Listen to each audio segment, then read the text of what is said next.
Hello everybody, this is SeetherCord here, and welcome to my first ever Patreon-funded YouTube video, and also the next episode of Furry Review / Analysis. This video was funded by my $10 Patreon supporter known as JavaMan112.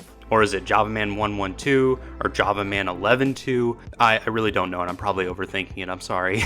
Remember that if you have any video idea that you would want me to make into a YouTube video by me, then just please donate $10 on my Patreon page and get that $10 reward and I'll do it. Just as long as it's not controversial, remember that. Before we get started, I also want to shout out JavaMan112's social media for his $7 reward as well. JavaMan112 wants you guys to check out his Discord server, link down in the description down below to check it out as well.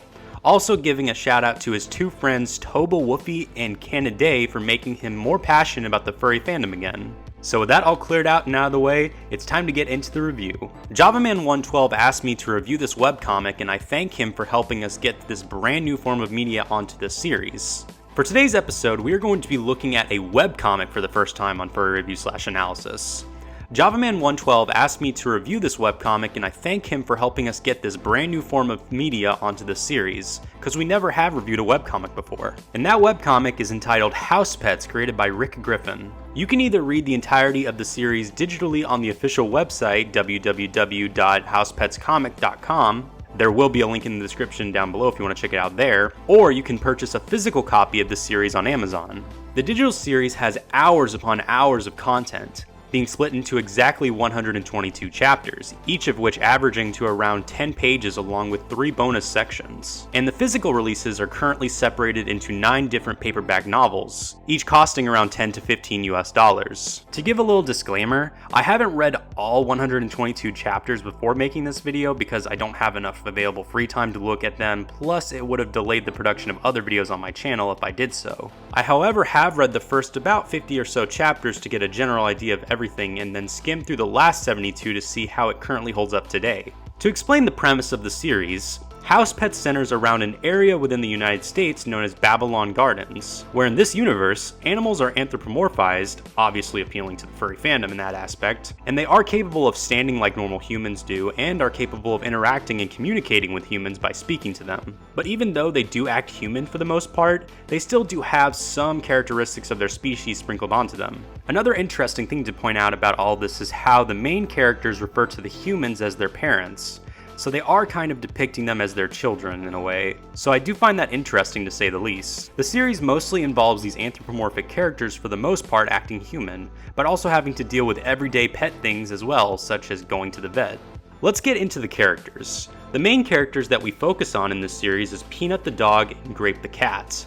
Peanut is a typically hyperactive character that appeals to me because he's really funny and gets both himself and Grape into wacky shenanigans, mostly because he doesn't think before he acts. While Grape, on the other hand, is the more logical and sensible one that tends to be funny with her reactions to Peanut's antics and situations she gets forced into. These two main characters are very well developed and fleshed out, and I'm glad because these are the most important characters in this entire series. Other main characters include Bino, the leader of the neighborhood dog club entitled the Good Old Dogs Club. I like that name a lot, it's pretty cool, and tends to be very bitter and easily aggravated.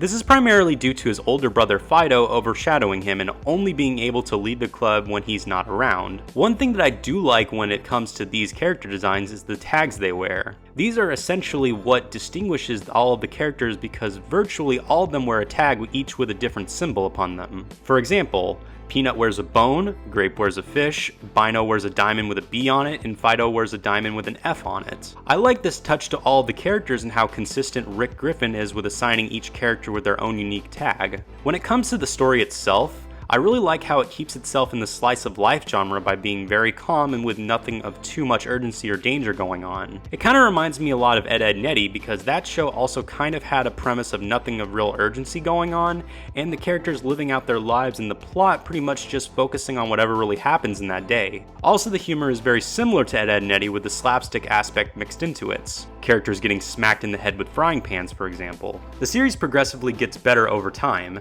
I say this because the art style and the character models looked very rough and unappealing in the beginning. Hell, the comic is completely black and white up until chapter 11. But I won't necessarily fault Rick Griffin for this because this comic was released back in 2008, over 11 years ago. And over time, the art style gets very good.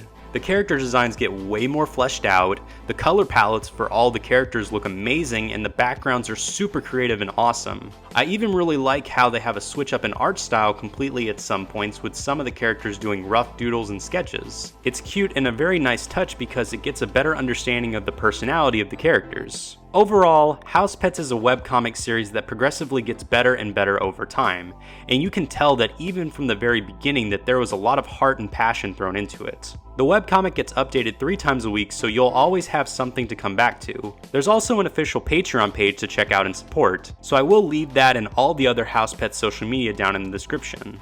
And that pretty much wraps up this episode of Furry Review / Analysis. Thank you again so much, JavaMan112, for donating $10 and getting this video created. I really appreciate your financial support and helping get this video created by your funding. And remember guys, that if you have a video idea that you want me to make, just donate $10 on my Patreon and I will make it, as long as it's not controversial. Also make sure to check out JavaMan112's Discord server, linked down in the description down below. And also a big shout out to his friends Toba Woofy and Kende for helping him get more into the furry fandom again. How do you guys feel about the Housepets webcomic overall? Do you guys enjoy it? Do you guys hate it? Let me know down in the comment section down below. If you enjoy my content and want to further help out my channel, please consider donating to my Patreon page and my Ko-fi, hitting that like button, turning on the notification bell, and subscribing altogether.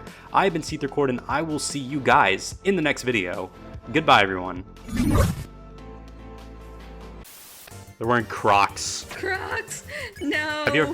No, you remember Crocs? No, Crocs were the best growing up. Like early 2000s, I can just smell it.